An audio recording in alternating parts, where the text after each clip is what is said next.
is a test of the emergency broadcast system. This is only a test. DJs and MCs. This DJ, he gets it out. Listen to this jockey's introduction to Two DJs and a mic with your host, DJ Mike. Is that a timetable? And DJ JP. Well, get on it. It's your turn. Give me the mic.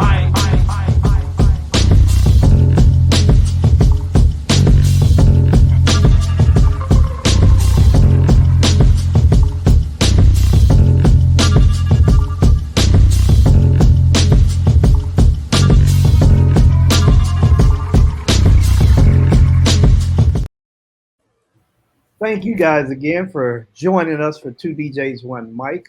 We have the honor of being here with two of the most important people with DJX, and that's Shawn and Jim. How are you guys doing? Hey, greetings from New York. Oh man, I thought you had that Barry White sound there. Oh, me? Really? I love Barry White, but what was that intro? Was that Mobb Deep? What was that? You know what? I can't even remember right offhand. You had me doing this already. Yeah. It's a collaboration of something. I found it somewhere. I can't remember, but I'm talking to you from about 5 blocks away from where they made that record. So wow. Yeah, I'm very close. I'm in near Queensbridge in Long Island City. Queensbridge. So a lot of famous rappers, DJs, and basketball players come from this neighborhood. Yeah. Oh yeah, that's a lot of history right there. Without a doubt, yeah. Yes, that's She was all about the history. When you said that. Yeah, taking you back. Yeah. So thanks for having us, guys. We greatly appreciate it, and big shout out to everybody in Dallas. Thank you. Before we get started, we have to pay some bills. We'd like to thank our platinum sponsors, EV, Electro Voice, that is, for everything that they do for us, handling our mics, all our road gear. And again, we'd like to thank Curator Live, the #1 software product out there. The guys take care of us. If you want to hit them up, it's info at curatorlive.com. Oh, yes. And finally, we just added the other day, NFLX is now platinum sponsor. If you need some products, some gear, hit up NFLX. Now, let's get to the show. yes, sir. Thank you for paying the bills, sir. We're starting off. We're just two of the spokes in the wheel, we should know. Jim certainly has been longer than all of them, or certainly longer than me and most of us, but we got a bunch of other people that are just yeah. Y'all have a big team. Like I say, last year I went quietly as a mouse just to sit back and observe. I checked out, from the check-in window to the everything. And I just went to classes, seminars, and everything. I was a pure student last year. I didn't introduce myself to anybody, say nothing. I just came to learn. And I really found it to be one of the better shows. So, well, we hope so. We've been doing it since 1990. So hopefully we know what we're doing by this point. But yeah, we appreciate you coming out. And, you can definitely stop and talk to us whenever you need to. I mean, I am running around a little bit, but we will. I'm very good at getting back at people if they give me a business card. I try to reconnect with folks after the show and try to remember their stories. And but yeah, at the show it's a little crazy. Yeah, I know. That's why I didn't want to mess with anybody. I want to just come and be a guest or an attendee and check it all out and see how everything was. But before we dive too deep, we're going to ask this real quick question. Give us a little background on you guys. How did you get to this point in the industry? The short version of the story is I joined DJ Times Magazine in 1990, a magazine that had been around since the end of 1988.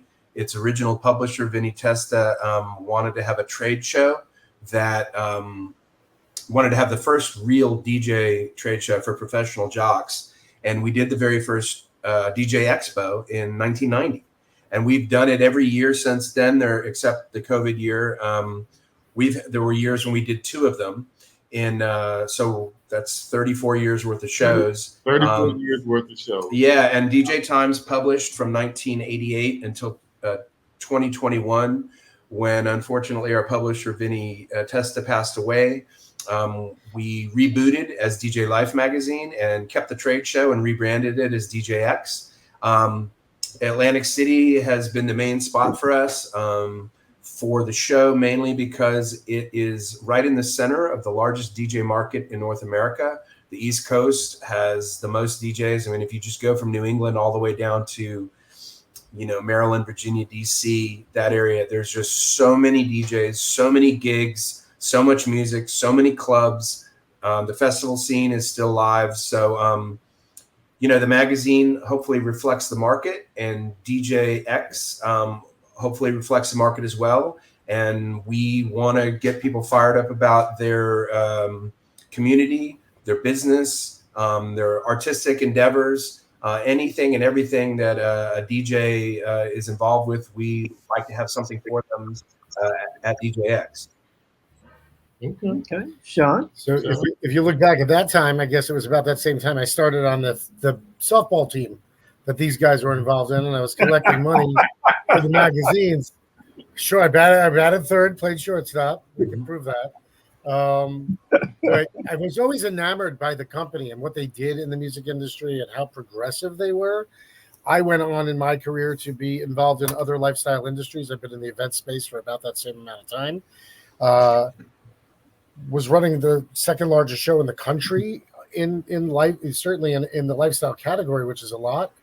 I wound up leaving the group about a year before before COVID.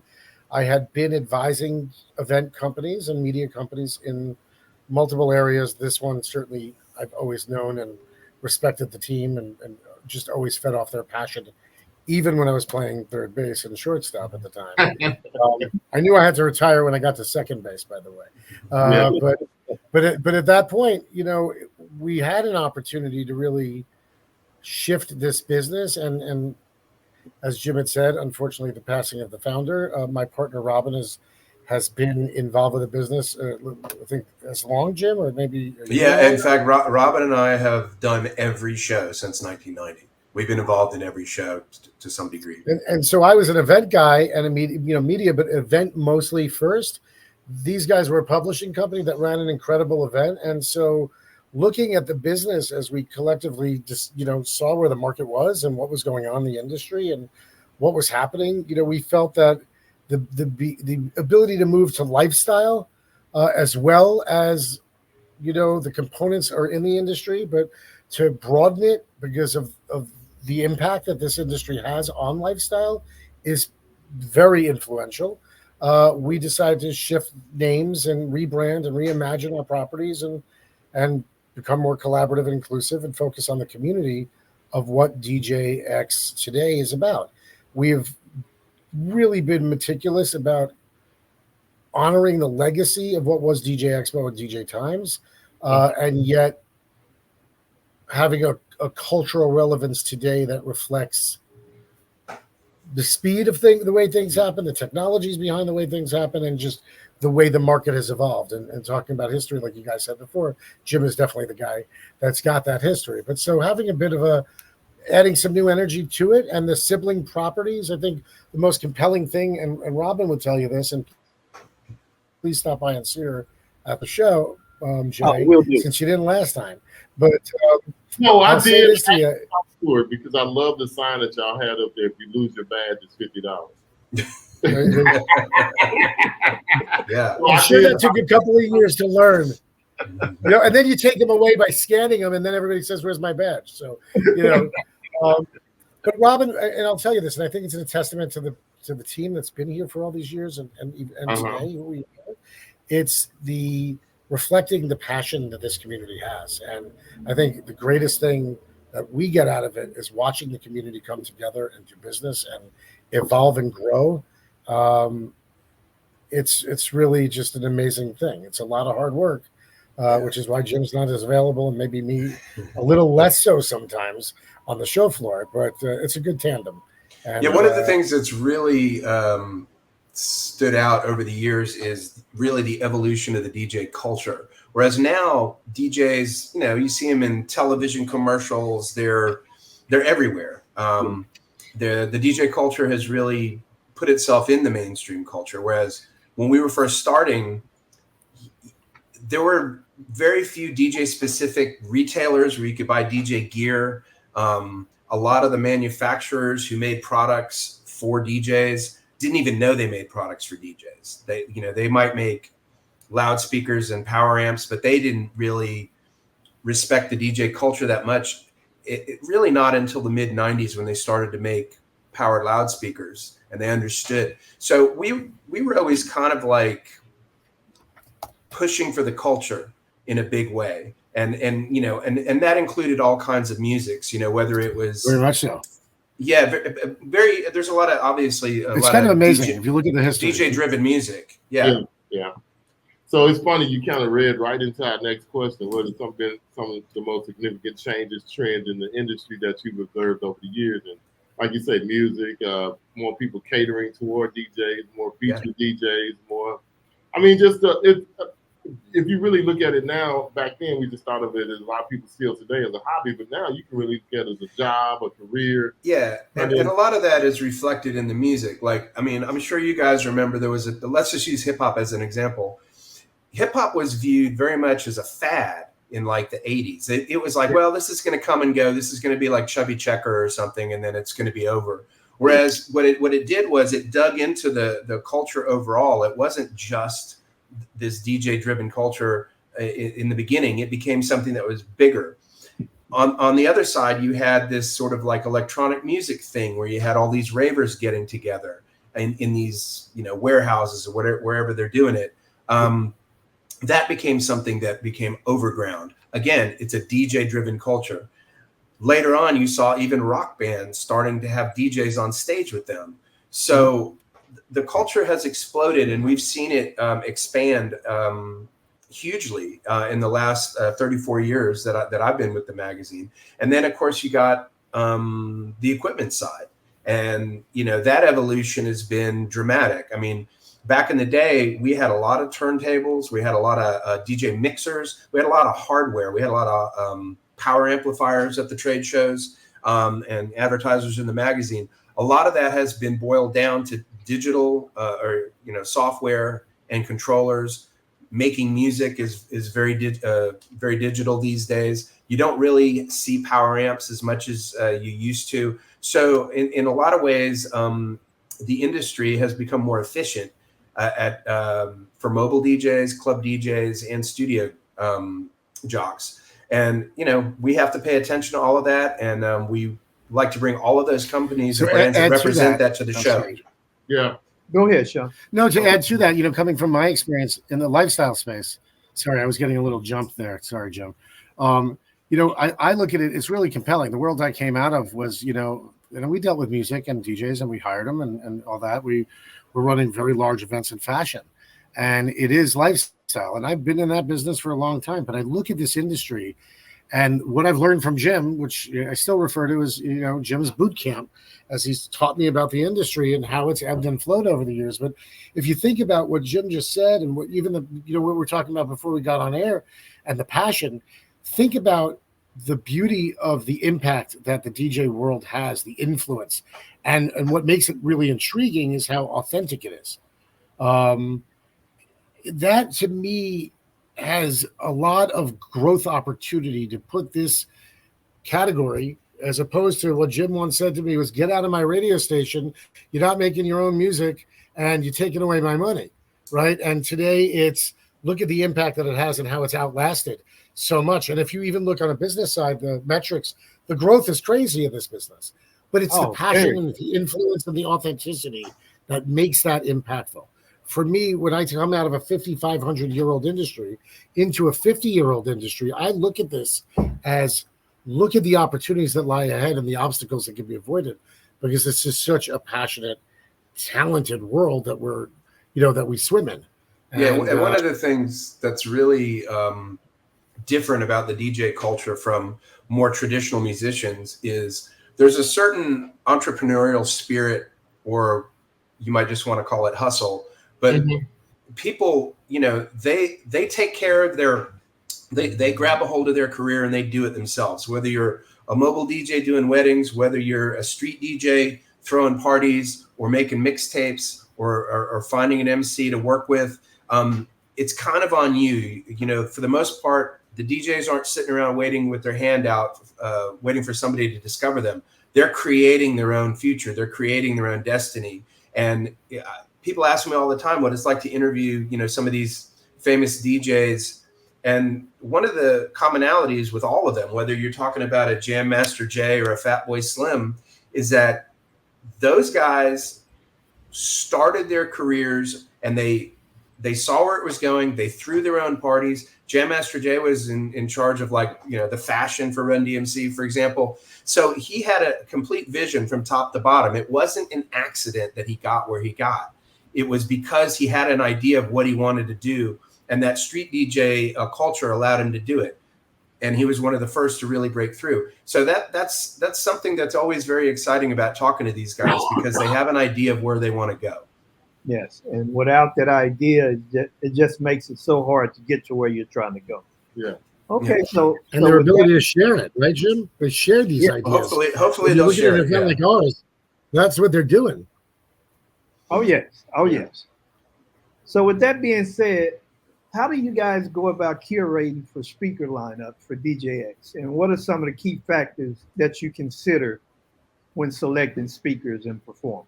There's well, part of it comes down to subject. There are certain subjects that are sort of evergreen. You know, a lot of DJs make a lot of money doing weddings, and they have to find new and interesting ways to sell and market themselves. So just looking at the mobile DJ side of it, there's a significant component there. And I take proposals from certain DJs. There's certain DJs I have back every year because they're good performers or good presenters, I should say. They come up with good ideas. Sometimes people come up with ideas and I don't like them, and we hash it out in the months ahead of time. There are certain ideas that I come up with. For example, if there's a particular trend that's happening, I'll try to find a purveyor of that trend or somebody who has distinct knowledge about it to talk about it. And those trends could be musical trends, gear trends, social media trends. That's obviously a big thing these days. But yeah, a lot goes into it. I mean, I try to, and also let's not forget that we have sponsored seminars as well. Those are from brands that are on the show floor. Yeah. And we'll have anywhere from like 8 to 10 or 12 of them a year. But yeah, a lot of work goes into it, a lot of back and forth. You know, some people come up with the same ideas and I have to differentiate them. But what we're trying to do is attract mobile DJs, club DJs, bedroom DJs, studio DJs, every kind of DJ. We like to have something for them. But we also realize that the majority of the DJs that come to the show are DJs who are mobile, who are playing some sort of parties, carrying their gear. Yeah. You know, one thing that I think that is an untapped market, because you know the list that you named, out of that list, from what I've seen so far, we don't have a lot of club DJs that make it to these shows. I see a lot of guys that are in the wedding industry, or if you can consider corporate being its own thing, but like mobile, we'll just say mobile DJ. Yeah. In the club scene, it just seems like an untapped market when it comes to education. We actually do have club DJs. And one thing you got to remember, too, is a lot of these mobile DJs also do play clubs and bars as well. They make most of their money doing weddings and, mitzvahs and corporates and whatnot. But we always do have seminars for them. Some of the seminars are, studio oriented. And we've had a lot of club seminars over the years. We might not have had as many last year, but there was a couple. There definitely were. I mean, we have about 35 seminars. I think this year, we're going to have 36 or 37. I can't remember the number exactly. Mike didn't go with me last year, so I was going to let him. There's a lot, yeah. I mean, a lot of club DJs, a lot of different DJs, guys. It was about 2,000 DJs there. So. Well, I guess, at that show it's different than, all of the shows are different, but when you said, And you know, just why to give you an guys, idea, but what I was saying when you spoke about why you guys chose, you know, Jersey, Atlantic City, and the makeup of, you know, the DJs and so forth, I can see that being a plus there for you guys because there are so many clubs on the East Coast. There's a ton, yeah, and a lot of venues, period, where DJs can play. I mean, I'm not sure what it's like in Dallas, but here in New York City, if you go to Saks to go clothes shopping, there's a DJ in there. If you, you know what I mean? If you go to these malls, I mean, there's jocks playing Saturday afternoon at the Armani store or whatever. There's just a lot of opportunity for DJs here, and as I'd mentioned, it's within a 5-hour drive of a lot of major cities. Yeah. And we've, like I said in the past, we did 3 shows in LA, we did 2 in San Francisco, we did 1 in Chicago, 1 in Orlando, 1 in Vegas years ago. And the vibrancy of the market it's unmatched on the East Coast because people will get in their car and drive. Whereas, I hate to say it, but in certain places out west, LA, they won't even drive across the street to go see something because it's just like, oh my God, I got to get on the 405. It's like, whereas here, people will come down from Maine, people will come down from Ohio, people will come up from Virginia, North Carolina, Georgia, and they'll come here because they know this is the epicenter of the DJ world, certainly for that week. Yeah, it was a lot of different jocks from a lot of different places. Mostly East Coast DJs, but a lot of different. Yeah, we get some from Canada as well. Yeah, yeah. It was a wide variety of people to talk to. Shawn, you had something. Actually, I'm getting a little bit of a delay, guys. I'm getting a little bit of a delay. Yeah. A couple of things. To Jim's point about, can you hear me? Yeah, you're good. Yes, you're good. To Jim's point about, evolving and diversifying what we do, you're starting to see that, to your point, Mike, before in the attendance side. And we're looking at numbers, and again, not to sound corporate, but I looked at it while we were talking and I was getting chopped up. The growth of club DJs actually has gone up. All categories have, but we've focused a lot. We have a video I'll send you afterwards that you can see about what we are looking to do and when we came and rebranded, and really to speak to all the components of DJs that Jim was talking about. So it is interesting. And Jim, what I've learned is, and I spent a lot of time going out to clubs and venues and watching guys break down, helping them break down, finding out what their needs are. My 1:30 in the mornings on Fridays and Saturday nights, which I talk about, I think, every time we're on air. But you learn a lot. And yeah, nobody speaks more to it, certainly internally, than Jim does. So not to repeat what he's saying, but I think where you see that happening is that's part of what we were talking about before about trend and lifestyle. What more ways can we make money? How do we have an impact? And that brings about, certainly with technology, the branding component behind it. And what we try to reflect, not just in the array of seminars that Jim curates every year, but how we reflect those things on the show floor as well, and the ability to get those components of the show together, but also from our audience. It's collaborative, it's inclusive, it's a show, by DJs for DJs. You're a part of that. We want you to have that ownership over what we all produce. We're part of that community.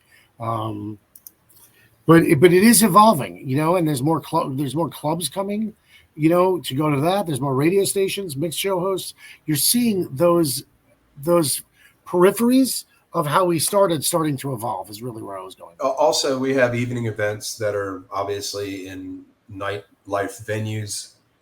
Just as an example, on our opening night this year, we're going to be doing a party at HQ2, which is a major nightclub in Atlantic City, with all the production. And we're really thrilled to be bringing in Gimme Gimme Disco, which is a party brand that is big all over the United States. So yeah, we have the club experience as well. We'll be doing events inside the Hard Rock at a variety of different venues. So yeah, our After Dark series is done in nightclubs. Yeah, definitely nice. I enjoyed the parties last year. That one club we went to Monday night was really, really cool. The TV, the display in that room was incredible. Yeah, that's HQ2. Yeah, they really do it upscale. Yeah. So the night parties are really nice, but keep it moving. All right. With technology rapidly advancing, how do you see the role of DJ evolving in the next 5 to 10 years? You know, the question everybody wants to ask: are we going to get replaced by AI? What do you guys think? I don't think DJs are necessarily going to get replaced by AI. I think for the moment, AI can be useful in their marketing approach. I think, listen, we're only slaves to algorithms as much as we allow ourselves to be, and like what your phone tells you to like, or what what Netflix says you might like. I mean, that's kind of like, yes, that's AI. Those are algorithms. Those are things that are sort of like herding us in a certain direction. But as it relates to music, I think a good DJ always is in tune with the audience in front of him or her. And I'm not sure AI can actually replace that. And I'll give you an example. I remember I used to DJ in this bar out in Long Island, and what I would do is I would look at the audience, the people who would come in, people who would come in the door, and I would try to guess how old they were, and I would try to guess what songs were big when they were like seniors in high school. And very often I would hit it right, and I'd be like, "Oh, how do you know that I love this Sublime song?" It's like, well, it's not that hard, but the point is, AI can't do that. No, a DJ has to do that. And a lot of people can't do that. Yeah. Well, no, listen, trust me, there's DJs out there who are almost like mind melders. They're incredible and way beyond whatever I could do. But that's just an example. I mean, I can't imagine a DJ doing what Grandmaster Flash does. I can't imagine a DJ doing what an AI rather doing what Danny Tenaglia does, or any of these DJs who take you on a journey. And because they look at the audience and they react to the audience. It's a synergistic thing. It's a real thing. It's a living thing. If you've ever got in front of an audience and you realize things aren't working, you got to change up quick, and you got to know where to go. Yeah, that's a good answer for what's going on. Oh yeah, I hope so. We haven't. DJs are going to be involved in everything because they're early adopters at just about everything. Yeah, I mean, they take things that are not intended for their use and they use them to the best of their abilities. Classic example goes back to the 808, the 909, and the 303. Those were products that were not made for DJs, and all of a sudden they make house and techno music out of it. And trust me, Roland was not counting on that. No, they weren't, but they were glad they got it, I'm sure. Yeah, now it's iconic, exactly. Yes, and I've said this several times. The industry itself was brought about by doing something that you wasn't told to do, or no one said to take two turntables and a mixer and put them together and bring them together as a union. Yeah. And put your hand on this record and go up and backwards and forward. Yeah. No one. Yeah. It's fascinating when you hear guys like Theodore and Flash talk about those early days, some of the early DJs. Some of it was happenstance, it was accident, kismet, whatever you want to call it. But they invented something that did not exist before, and it was a DJ who did that. Yeah. So what are some of the common challenges that DJs face today that DJX aim to address and support?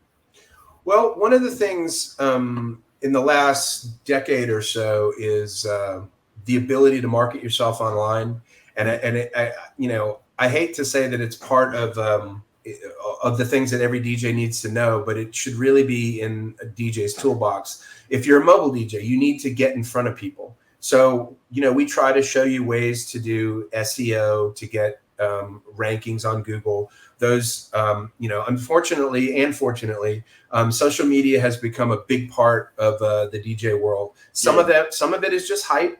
Some of it is just, BS with all my followers or whatever. I'm talking about people who want to get gigs. I'm talking about people who want to be found so that they can get gigs. That's a challenge. So what I found in the last 10 years or so is you have these mobile DJs who were really, really big in their market. And all of a sudden they're looking around and they're going, who are these 23-year-old guys who are taking my gigs? It's like, well, they know how to market themselves in the modern sense. So you got to get with it and figure out how to do that. So we have seminars that speak to that. That's a big challenge. the technology is moving fast. The various software programs, the gear. Yeah. Everybody knows. Yeah. I mean, there's certain things that are not supported. You got to really pay attention to what's going on.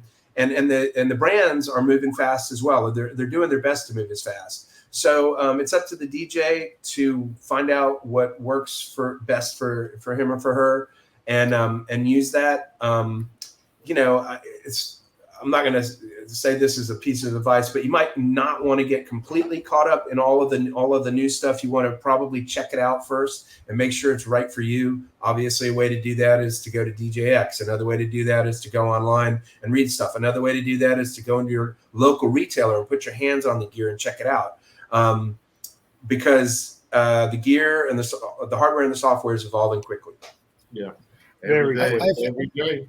Go ahead. To add to that a little bit, what does DJX do about it? There are the human side, not necessarily the business side. Many of them are one-man bands that are 8-armed octopuses at the same time, and managing all of that technology and their business at the same time and their lives. So I think there's the buying power that an individual DJ does not yet have, I think, is something that's really important to address. I think looking towards the future, educating, each other in the future, which obviously Jim talked about. But we started, you may have noticed, Jay, last year, we launched a summer camp with Coach Hoppa called Next. And it's a program that's beyond a summer camp. It's a contest that's online, but it's also frankly, it's a commitment that we've made. And we hope that the industry comes together to commit to the future to kind of create that bridge. I think that there's also a lot of opportunity for the new and the old that Jim was talking about before to learn from each other. And you see that in a lot of industries as well. So I think that continuously coming to markets like ours or speaking what your needs are, we try to evolve them. We have a launch on the show floor this year called The Edit. I think we had talked about that a while ago, Jay, when we first spoke. But The Edit is a new dynamic on a new neighborhood on the floor. It's curated. It's specific to recording, music production, and you see that trend and that convergence happening inevitably in the market. So this is an area for DJs to build upon opportunities with the recording production studio community, and there's a lot of overlap there. And so we try to identify certainly the challenges that are out there, the obstacles, and create workarounds or opportunities and provide hopefully enough data. We do surveys. We just did something earlier this year that was pretty compelling, about trends and optimism and perspectives on their business specific to the mobile DJ community. And we learn from that, and we want to share that information and get feedback and develop where we are. So, and help the industry move forward. We're a show and a media company, meaning with the content that certainly on Jim's side puts out enormous amount of content, is a reflection of the industry that we represent. Yeah. And understanding it and how it moves and where it's going is integral. And you see that in what Jim's team writes about, to the newsletters we put out, to the activations on the show floor. And obviously one of the big things that is a big trend in the DJ world, and also something that we like to talk about at DJX, is what we're doing right now. Content creation, streaming, broadcasting, podcasts, YouTube channels, that has become sort of its own cottage industry, certainly since COVID. And so we have seminars that reflect that. We're also going to have a space that allows people to do that at the show. So, we have to bring all of this in to be part of the bigger DJ community. You guys are great interviews, because every question we have on our list, y'all kind of lead into it like this. Well, how do you see the intersection of DJing and creative industries such as music production impacting the future? So everything that we're talking about, you guys are kind of hitting on it. Our list of questions. Well, yeah. Hopefully, we kind of know some of this stuff, and we've been prepping for it.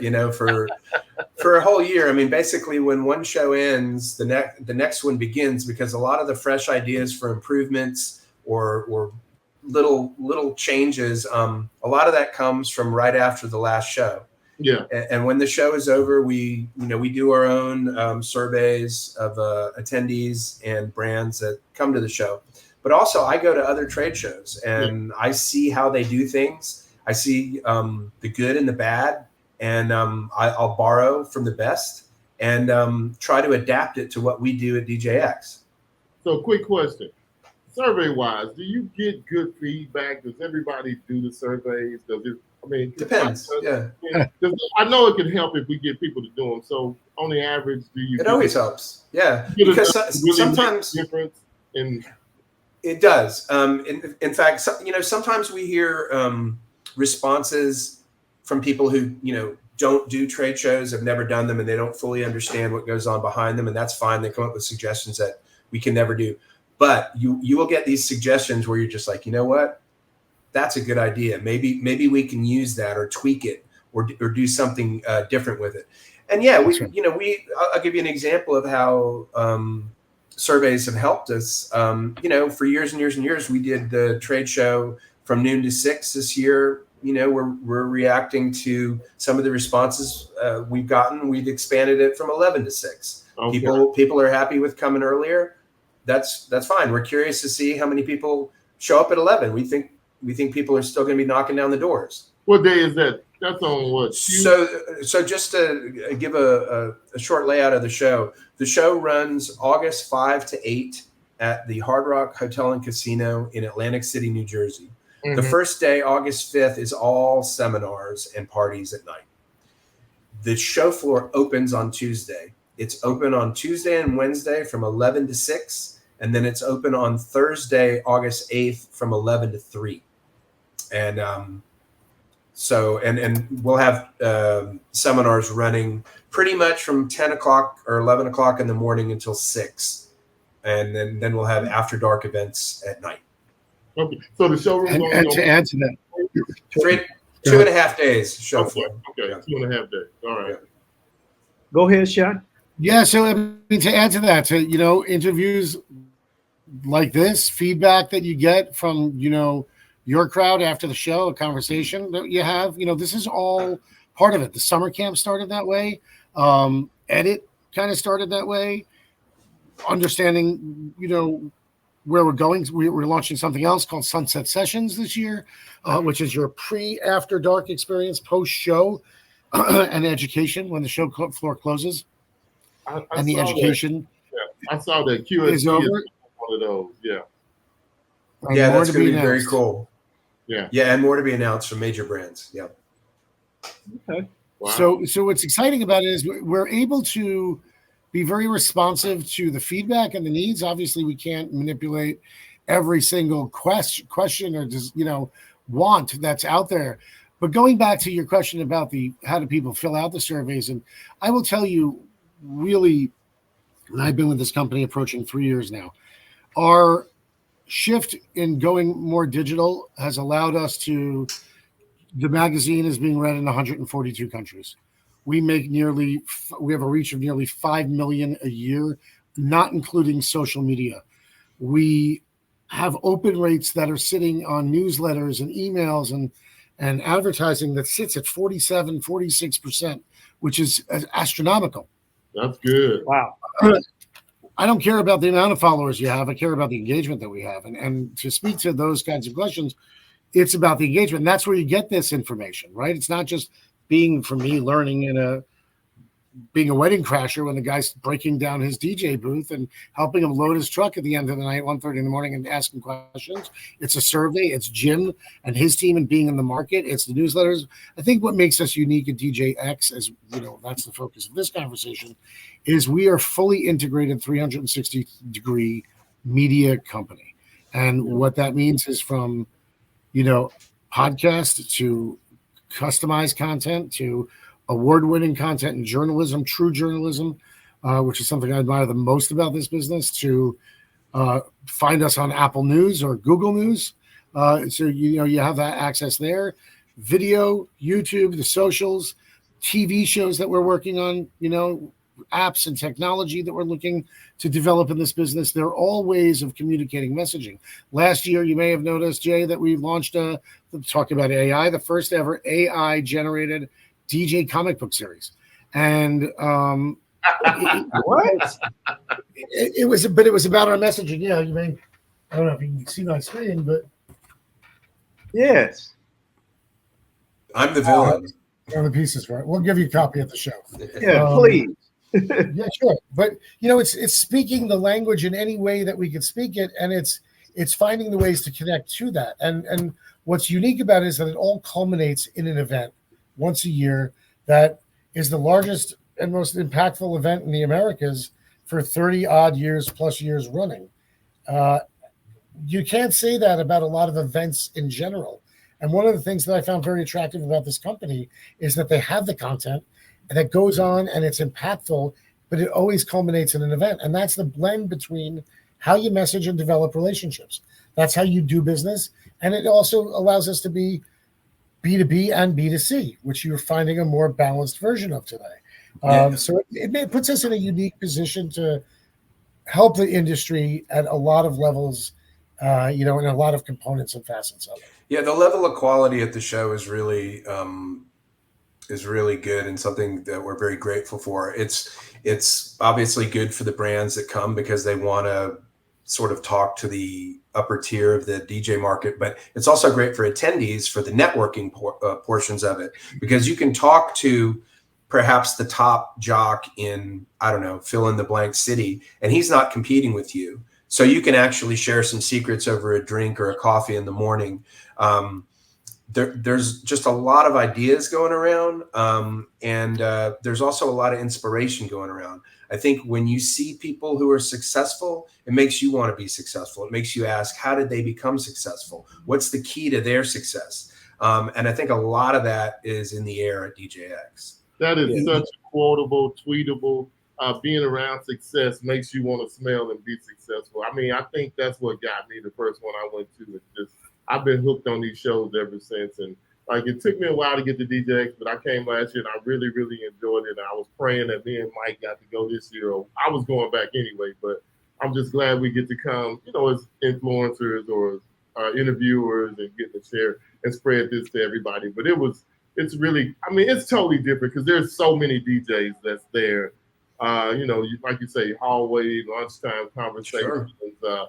At the clubs at night. They introduced all the new Pioneer products last year with Jay talking about everything, and then Michael Walter in the main room. And one of my favorites, Jordan St. John. Man, he said some AI stuff that blew my mind last year. So yeah, he's back. So and Mike Walter's back as well. Mike's going to have a couple of seminars, including one where he's bringing a couple lawyers, where you can talk about contracts and things that you definitely want to have in your contract and things you definitely don't want to have in your contract. And that's the things like that I tell people you can't get by sitting at home. No, you can't find this on Google. Yeah, you can't find it on Google. I mean, and you can ask questions after the seminar. You can actually go talk to the lawyer after it's over because they make themselves accessible. They're not charging you for that 45 minutes. And make sure he's on the list. Make sure they're on the list, Sean. That's a good free one. Yeah, definitely check that one out. That's on Wednesday. Yeah, To Jim's point, one of the most compelling things I have heard is one, how many people take vacations on this week so they could be there?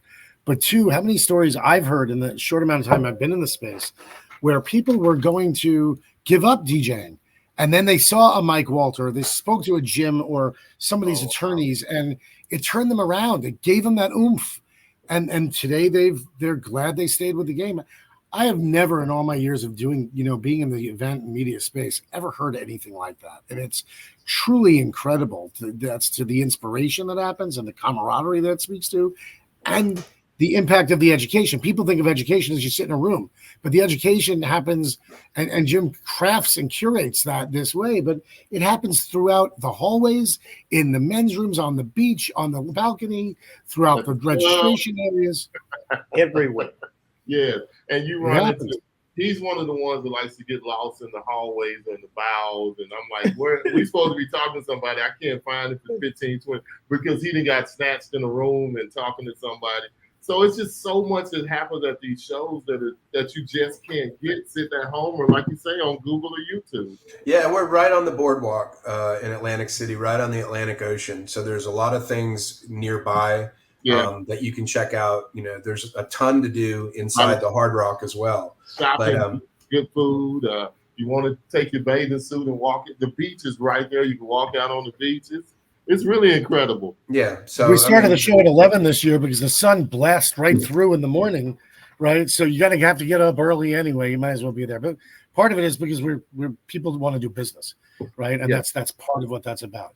Mike, when you're walking the hallways, I got a couple of hiding spots for you if you need. Just let me know. You don't need to give him none. He'll find them. Well, for me, I just know one of the most important things is relationships. Yeah. And there's nothing like having the opportunity to build a relationship, with people that have the same likes and desires that you do, and that they see things differently. We're all products of how we view our experiences. And I'm always intrigued by that. And those conversations, and I'm just a firm believer that it doesn't matter how gifted you are. If someone is not willing to open the door and allow you to go through that door, then you'll just be someone that's gifted that no one knows about. Yeah, this show has a lot of people that have been coming over and over again to experience and network, but also friendships have been forged at the expo. A lot of times, people who come from various parts of the country, it's the only time they get to see some of the other people. And you can see that these friendships are genuine. And it's like you said, it's people doing the same thing you're doing. So nobody can quite understand your experience the same way as somebody else who's doing the exact same job, even if it's on the other side of the country. So you definitely see a lot of camaraderie.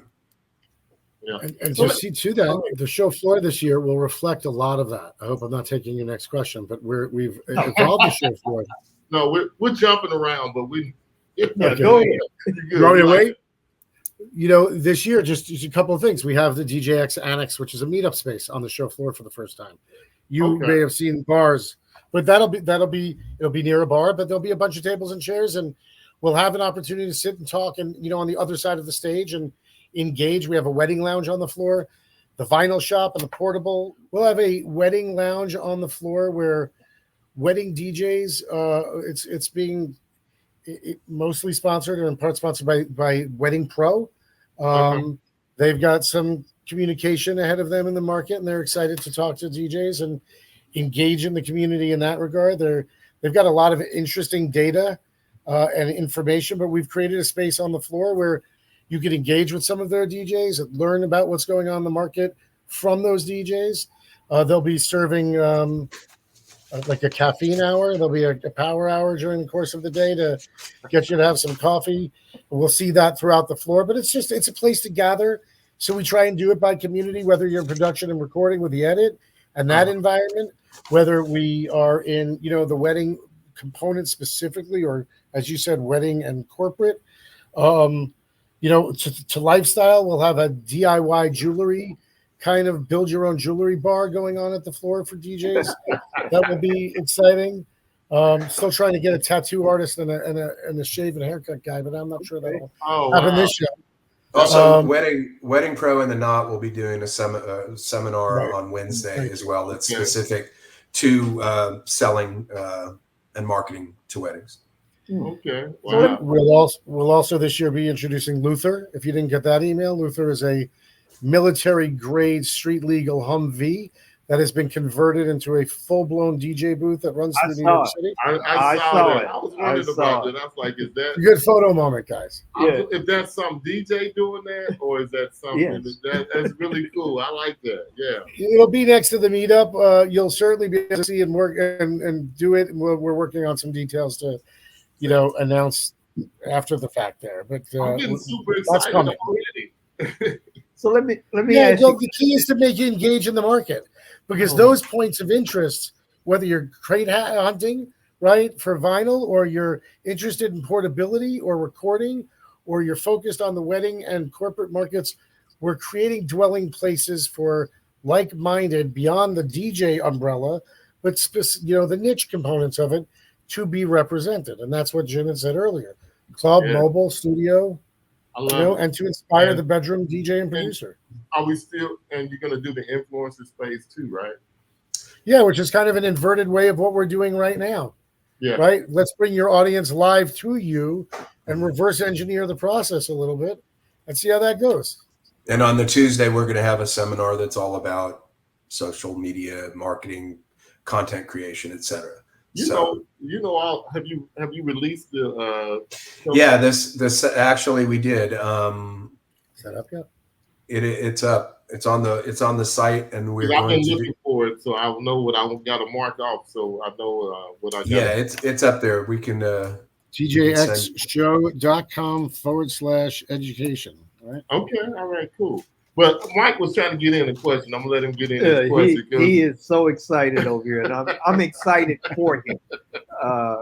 But it just seems like you guys have just covered everything that needs to be covered, at this particular time. And it's always good to see, the envelope being pushed. Yeah. And it's nothing like what you're talking about with the surveys. It's more inviting when people know that they have a voice and that their voice is being heard.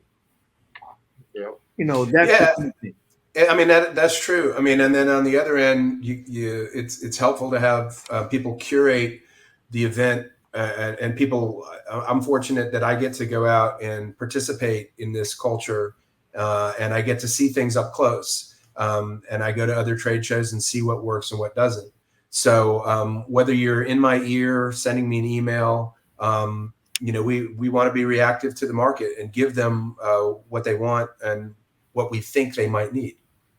So let me ask you this, Jim. No, I know you say you've been doing this since 1990. Let's go back to 1990 or prior to that. Did you ever foresee things happening the way that they're happening now? I mean, to some degree, I thought that DJs were not fully respected as artists, as businessmen, as part of the culture initially. So in a way, it kind of made us, I don't want to over dramatize it, but sort of fight a little bit for the DJ culture. I'll give you an example. In the early 90s, we would, and we still do, but back then we would go visit a lot of the brands and talk to them. And some of the brands had very confrontational meetings with us where they told us, well, we don't like DJs because they actually said this. We don't like DJs because they're taking money away from real musicians. Oh, wow. And I would come back to them and say, yeah, but do you know how many loudspeakers and power amps you're selling to these guys? And we would show them examples of DJs, for example, on the East Coast, who might have 10 or 12 different systems. That's what would get their attention. And I felt I was sort of like fighting for the market a little bit. But ultimately, yeah, it did evolve. I always kind of thought it would, because in the end, the brands, they want to make money. They want to, if they see this as an emerging market, if they understand it as an emerging market, and they can just sort of put the guitar out of their hands for a minute and just think about selling products. There was an enormous cultural shift going on, not just in America, everywhere. And it was fueled by hip hop. It was fueled by rave music. And it captured the younger generation. And now if you talk, we have interns and we hire young people right out of college. Most of those kids they're into hip hop or electronic music. They're not so much into the band scene anymore. Whether that's good or bad, that's not for me to say. But the reality is the DJ culture has taken over almost completely. So I'm not going to say I thought it would happen to this degree, but I thought it would happen to some degree. That's really interesting that they kind of like they didn't want us, Yeah, but you got to remember, what the 80s were like. 80s were big band time.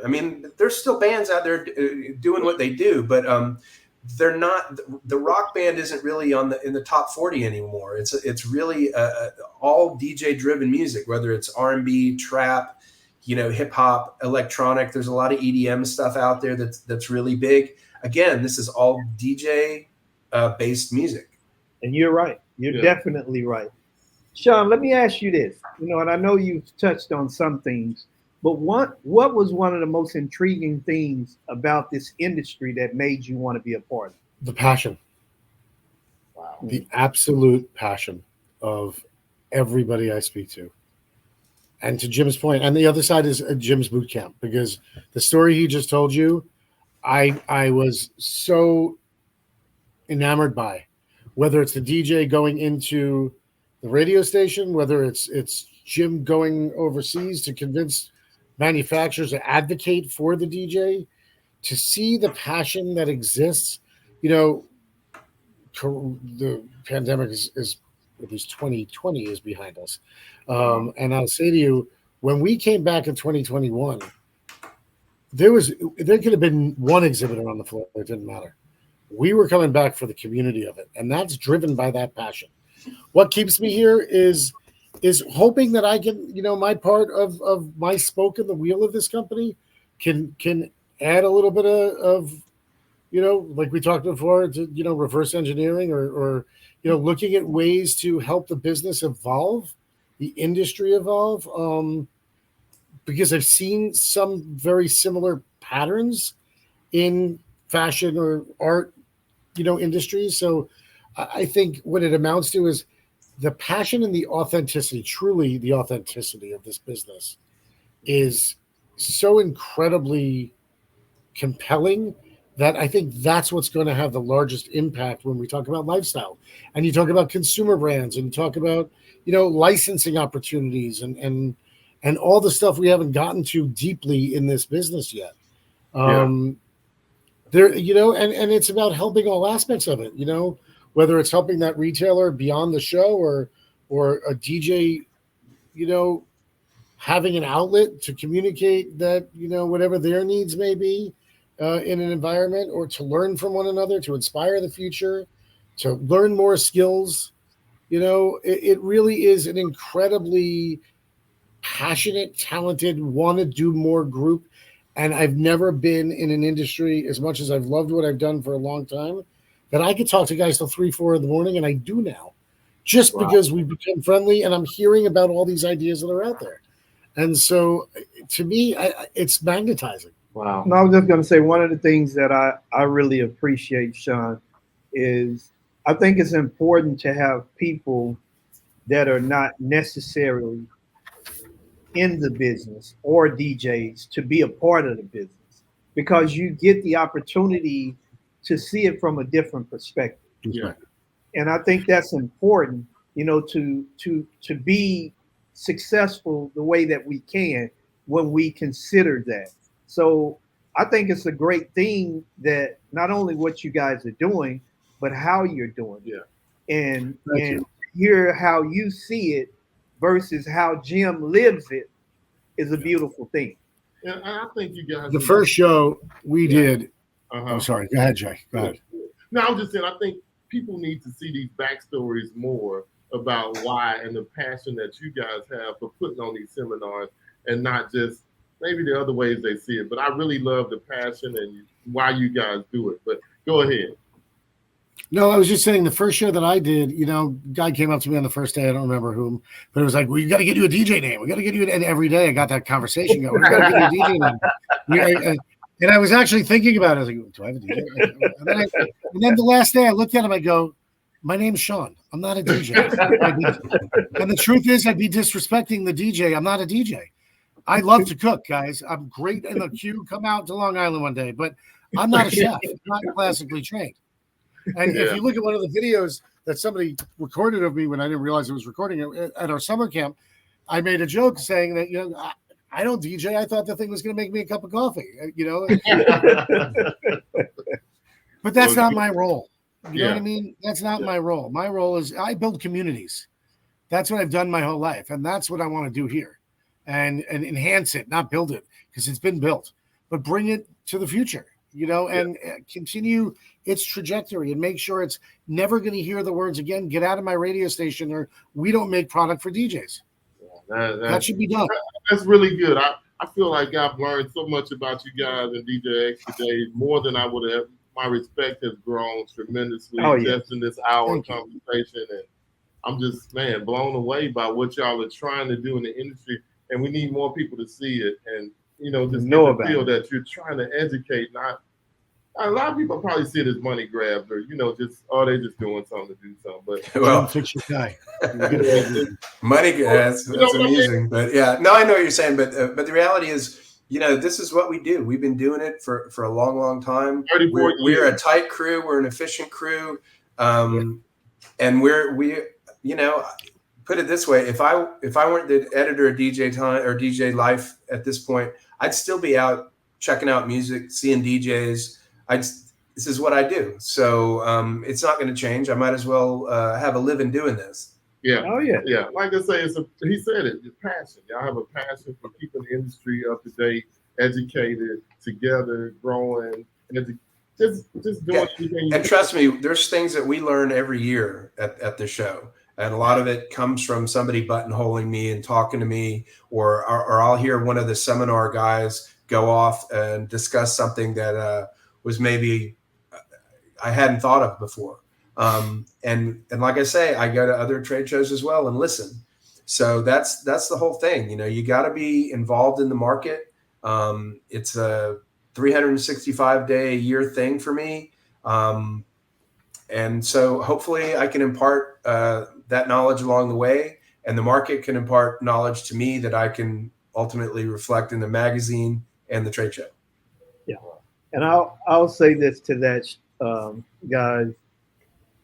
It's great to see your passion, as Jeff was saying, and it's a beautiful thing, and it should make people want to be a part, because from speaking with you guys and talking with Shawn through this entire process, the one thing that I see is that there's not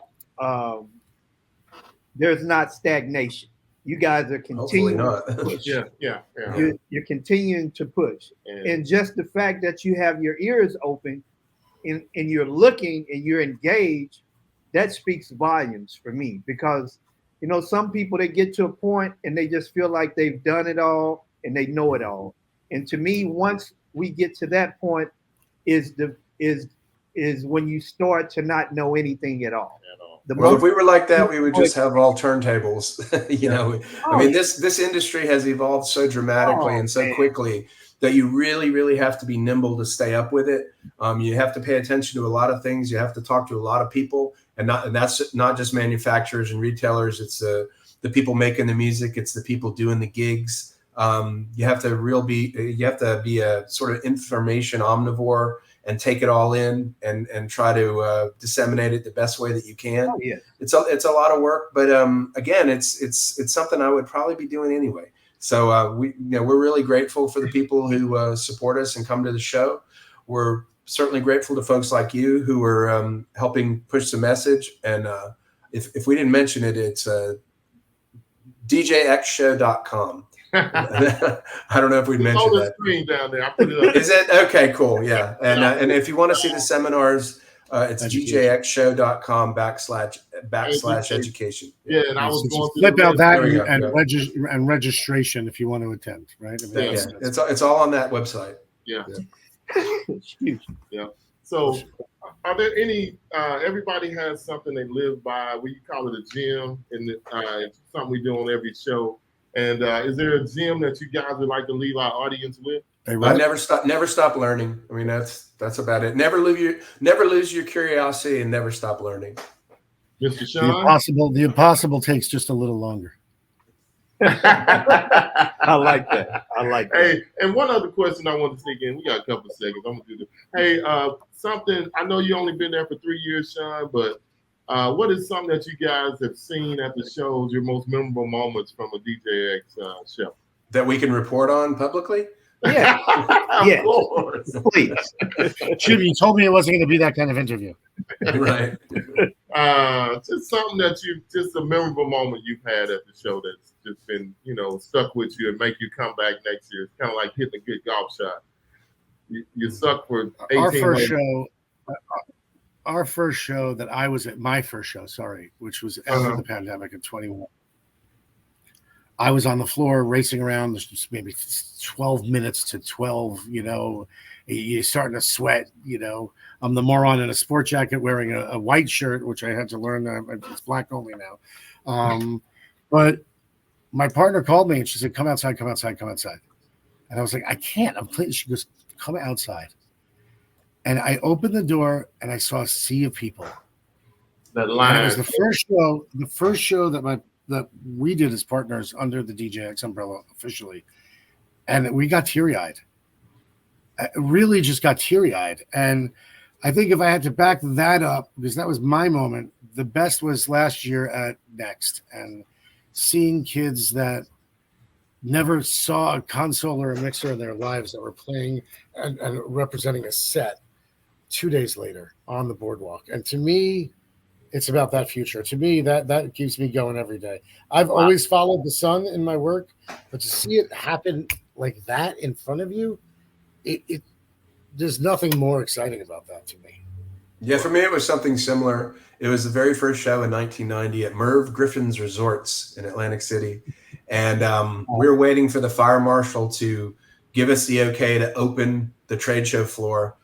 And it was the same thing. We were all inside, and I was there with Vinny Testa, the original publisher. And we looked outside, and we saw this enormous line of people. And Vinny just looked at us, and he's like, "I think this is going to work." So yeah, last year I saw that line. I waited about an hour. I said, I can't go, no man. Yeah, I mean, believe me, we're grateful to see it every year, and we definitely don't take it for granted. But we also want to put on a show that's worthy, and hopefully we'll do it again this year. Oh yeah, it's going to be good. I can't wait. I'm ready to get to Atlantic City already. Can't wait to get there Sunday, see you guys, and then hang out and just do everything that we are trying to do while we're there. Pray for good weather. Yeah. Well, we don't need good weather. We got a beautiful scene. It helps. Yeah. It helps to go outside and walk to somewhere. But hey, you don't even have to go outdoors if you don't want to. That's true. Yeah. But guys, we want to thank you for your time. It's been you guys. You can't wait to see y'all, meet y'all face to face, meet you personally. This time I introduce myself. I won't just walk around like the quiet mouse that I think I'll recognize you this time. Yeah. Or hear your voice. Yes. Exactly. Mike, you got anything? Well, yes. To piggyback, we're just grateful for the opportunity, to help to continue to push this beautiful thing that we've all fell in love with. Yeah. So we look forward to seeing you guys, and it's been an honor. Thank you guys for coming on. We wish you continued success, and it's been an honor. Thanks, y'all. Thank you. Yes. Same for us. Yes. Success for all of us. Oh, yes, yes. So with that being said, we're going to close out, and we'll see you guys soon. Soon. Thank you, guys. All right.